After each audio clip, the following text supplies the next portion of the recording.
वेदांत, अद्वैत वेदांत, ये अपने आप में बहुत ही खास तरह का गणित है। एक तरीके से आप कह सकते हो मैथमेटिक्स है, एक तरीके की आप कह सकते हो, जो कि श्रुति के माध्यम से, मतलब कि बातचीत के माध्यम से, मतलब कि एक स्पीकर अगर कहे तो उसके शब्दों के माध्यम से जो श्रोता है अगर उसके कानों तक पहुंचे और उस वेदांत की भाषा की गणित जो है वो बिल्कुल ठीक ठीक हो, साफ साफ हो, वेदांत के सारे सिद्धांतों के साथ अलाइंड हो, और अगर श्रोता एक निर्विरोध तरीके से, निष्पक्ष तरीके से वेदांत के उन सिद्धांतों को सुने जो कि कहा जा रहा है, तो एक ऐसी अंडरस्टैंडिंग अपने आप क्रिएट होती है ह्यूमन माइंड में जो कि बियॉन्ड इमेजिनेशन है, जो कि कल्पनाओं के पार का है, जिसे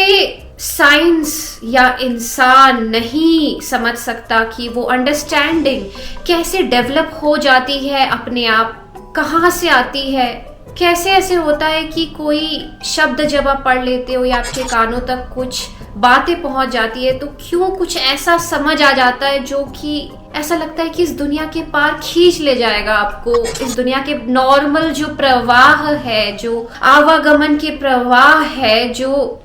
डेली की छोटी मोटी लड़ाइयां हैं, खिंचाइयां हैं जो कि खींचती है आपको जीवन की तरफ, उनसे दूर ले जाएगा, एक झटके में माया से दूर ले जाएगा आपको। क्यों ऐसा लगता है उस अंडरस्टैंडिंग को समझने के बाद?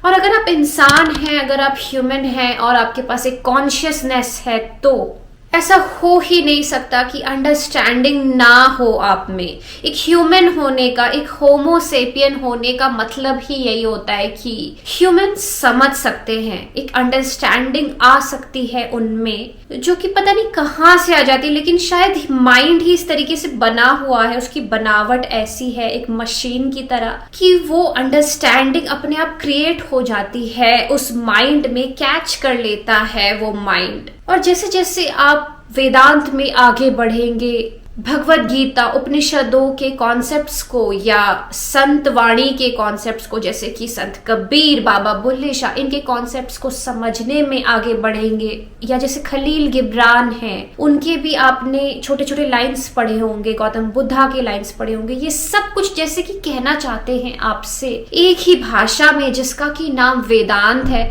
जो कि उठ तो वेदों से रहा है, लेकिन वो बातें पहुंच उस जगह तक रही है जो आपके अंडरस्टैंडिंग को भी उस जगह तक कहीं ना कहीं पहुंचा दे रही है, जहां तक आप डीपनेस को समझे उस बात की। और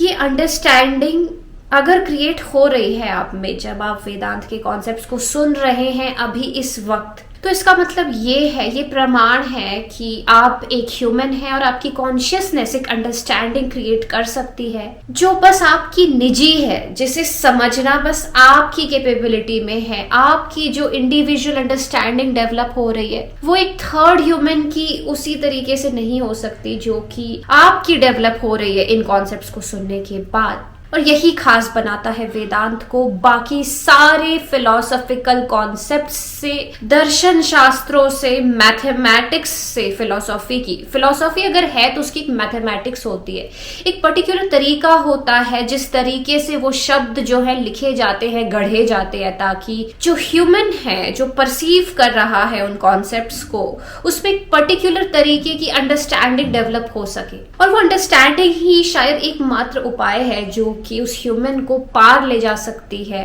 उसके नॉर्मल जीवन की घटनाओं से,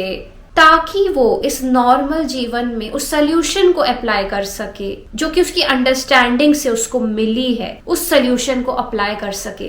तो इन्हीं सारे ब्यूटीफुल अंडरस्टैंडिंग के कॉन्सेप्ट्स को समेटा हुआ है आज का ये कॉन्सेप्ट जो कि मैं आज के इस वीडियो में आपको बताने वाली हूँ। और ये आ रहा है वेदांत के एक प्रमुख बुक, एक प्रमुख ग्रंथ भगवत गीता से। ये पूरा कॉन्सेप्ट भगवत गीता के एक श्लोक से आ रहा है जो कि भगवत गीता अध्याय 14 को बिलोंग करता है, श्लोक नंबर 5, जो कि एक तरीके से ये जो प्रकृति है ना हमारे आसपास, ये जो जगत है, ये जो पूरा संसार है, ये जो पूरा वर्ल्ड है, पूरा ये जो यूनिवर्स है, इंक्लूडिंग योरसेल्फ, क्योंकि आप भी इसी यूनिवर्स का हिस्सा है। तो वेदांत में कभी भी बस यूनिवर्स को नहीं एनालाइज किया जाता। जब भी साइंस में आप एनालाइज करते हैं तो आप बस यूनिवर्स को एनालाइज करते हैं, राइट, संसार को एनालाइज करते हैं। लेकिन जब आप वेदांत में एनालाइज करते हैं तो आप जो इस संसार को देख रहा है, जो ऑब्जर्वर है संसार का, यानी कि आप खुद, आपका अहंकार, आपका माइंड, उसको भी एनालाइज करते हैं, इंक्लूडिंग संसार। संसार के साथ साथ आप खुद को, खुद के माइंड को भी एनालाइज करते हैं वेदांत में। तो अब क्या कह रहा है ये श्लोक भगवत गीता का, विच इज भगवत गीता अध्याय 14 का श्लोक नंबर 5। सत्वम रजस्तम इति गुणा, मतलब कि सत रज तम, ये 3 प्रकार के गुण हैं प्रकृति के, प्रकृति संभवाः, प्रकृति के ये 3 प्रकार के गुण हैं, सत रज और तम। निबद्धन्ति महाबाहो देहे देहिन्मव्ययम्, जो कि आत्मा को, जीवात्मा को इस देह के साथ बांध देती है एक तरीके से, जो कि आत्मा को इस देह के साथ बांध के जीवात्मा का जो पूरा स्वरूप है वो दे देती है एक तरीके से। मतलब जो अविनाशी आत्मा है, जैसे कि आत्मा को प्रीवियस भगवत गीता के श्लोकों में डिफाइन किया हुआ है कि वो जिसे कोई शस्त्र नहीं काट सकते, नैनम छिन्दति शस्त्राणि, वो जिसे कोई शस्त्र नहीं काट सकते, नैनम दहति पावक, वो जिसे आग नहीं जला सकती, जो अजन्मा है, अविनाशी है। आखिर ऐसा कैसे हो गया कि वो तत्व, वो इस प्रकृति से आ जुड़ा जन्म के माध्यम से? अगर उसका जन्म नहीं हो सकता, वो अविनाशी है, शस्त्र उसे काट नहीं सकते, तो कैसे हुआ कि उसका जन्म हो गया? इस प्रकृति से वो कैसे जुड़ गया? तो उसी का जवाब भी दिया है कहीं ना कहीं श्री कृष्ण ने इस श्लोक के माध्यम से, और कहा है कि क्योंकि ये श्री कृष्ण के खुद के वर्ड्स हैं जो डिफाइन किए गए हैं श्लोकों के माध्यम से, तो कृष्ण जो कहना चाह रहे हैं उस सत्य को हमें बिल्कुल एज इट इज पढ़ना पड़ेगा, जो कृष्ण कह रहे हैं पढ़ने के लिए। और वो कह रहे हैं कि आखिर कैसे हुआ कि ये जो अविनाशी आत्मा है जिसका जन्म नहीं हो सकता, वो जीवात्मा के रूप में आ गई है, इस देह में आ गई है, और इस देह के माध्यम से देख पा रही है, इस वर्ल्ड को एक्सपीरियंस कर पा रही है इंद्रियों के माध्यम से। तो श्री कृष्ण कह रहे हैं कि प्रकृति की ये 3 गुण हैं, सत रज तम, जिसकी वजह से ये अविनाशी आत्मा जो है वो जुड़ गई है प्रकृति से, बंध गई है, बंधन में आ गई है प्रकृति के। उसका कारण यही 3 जो हैं गुण हैं, सत रज तम। मतलब कि जब भी वो सेल्फ, वो अविनाशी आत्मा बंधेगी तो वो इन्हीं 3 गुणों के माध्यम से बंधेगी, सत रज या तम के माध्यम से बंधेगी इस प्रकृति से। मतलब आपका स्वभाव, आनंदमय स्वभाव, आपका जो निराकार स्वभाव है वो बंधेगा इस प्रकृति से, या माइंड से, आपके खुद माइंड के पूरे कंटेंट से तभी बंधेगा जब इन 3 में से कोई एक वजह होगी, या तो सत, या तो रज, या तो तम। और क्योंकि आपकी इंटेलिजेंस है, आपकी बुद्धि है,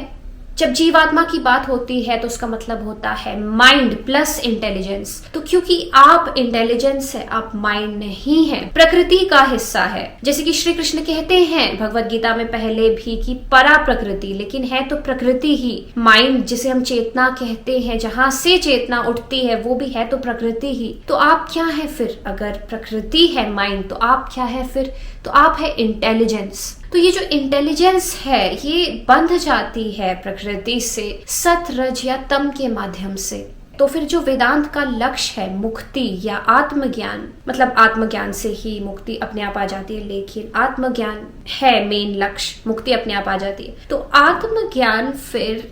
इसी सत रज तम के गुणों को भी जानना हुआ एक तरीके से, कि किस तरीके से आप बंधे हुए हैं इस प्रकृति से, क्यों आपका माइंड का जो कंटेंट है बार बार जकड़ लेता है आपको अपनी गिरफ्त में, क्यों आप छूट नहीं पाते हैं। तो यहाँ से जनरली अहंकार जो है या ईगो जो है, जो श्रोता है, जो कि सुनता है वेदांत के बातों को, जो सीकर है, जो साधक है, जो कि सुनता है वेदांत के बातों को, वो 2 रास्ते ले सकता है। या तो वो सोच सकता है कि मुझे ये सब सुनने सुनने की जरूरत ही नहीं है, क्योंकि मैं जानता हूँ सब कुछ पहले से। मैं किसी की कही हुई बातें सुन ही नहीं सकता, बर्दाश्त ही नहीं होती मुझे दूसरों की कही हुई बातें, तो मैं कुछ नहीं सुनूंगा और मैं खुद एक्सप्लोर करूंगा। और जो दूसरे साधक हैं, दूसरे कैटेगरी के साधक, वो सोचते हैं कि क्यों ना भगवत गीता में जो बातें लिखी है मैं एक बार पढ़ ही लूं, क्या पता श्लोक जो कहना चाहता हो उसे अगर मैं एक बार सुन लूं तो मुझे क्या पता कोई ऐसी बात समझ आ जाए जो अभी मुझे शांति तो दे, साथ ही साथ एक परमानेंट सोल्यूशन की ओर भी धकेल दे। क्या पता कुछ सिद्धांत थे जो कि ढूंढ चुके थे उस समय के ऋषि काफी सालों की मेहनत से, जिन्हें लिखा है उन्होंने इन टेक्स्ट्स के, इन मैन्यूस्क्रिप्ट्स के माध्यम से, श्लोकों के माध्यम से। हो सकता है कि ये श्लोक जो है वैज्ञानिक हो, फिलोसॉफिकल गणित से निकल के आए हुए हो, जैसे फिजिक्स के फॉर्मूले निकल के आते हैं किसी आइंस्टाइन के दिमाग से। हो सकता है ये श्लोक भी किसी वेद व्यास के दिमाग से निकल के आने वाले कोई फॉर्मूले हो जो कि जीवन जीने की एक ऐसी विधि बता दे कृष्ण के माध्यम से, भगवत गीता के माध्यम से, जिससे अगर मैं एक बार सुन लूं, जो कि मेरे भारत से ही आए हैं, मेरे ही देश से आए हैं, क्या पता मैं उस संस्कृत को देख लूं, एक बार समझ लूं, वो श्लोक मुझे कुछ ऐसा बता दे जो कि इस जगत में रहते हुए भी मुझे यहाँ से पार पहुंचा दे। इसीलिए है महत्व वेदांत का और सतरजतम का। अब सतरजतम है क्या, वो मैं अगर इस वीडियो में इंक्लूड करूंगी तो ये वीडियो बहुत लंबा हो जाएगा, क्योंकि गुण क्या होते हैं वो बहुत ही एक सेपरेट कॉन्सेप्ट है, उसमें एक और फुल डेडिकेटेड वीडियो बनाना पड़ेगा। और सतरजतम जो पूरी गुण की कैटेगराइजेशन की गई है कि 3 तरीके के गुण होते हैं, तो जब पुरुष का कांटेक्ट होता है, कॉन्शियसनेस का कांटेक्ट होता है इस मटेरियल वर्ल्ड से, प्रकृति से, तो किस किस तरीके से होता है, वो जो 3 मेजर तरीके हैं सतरजतम, वो मैं बताने वाली हूँ अगले वीडियो में।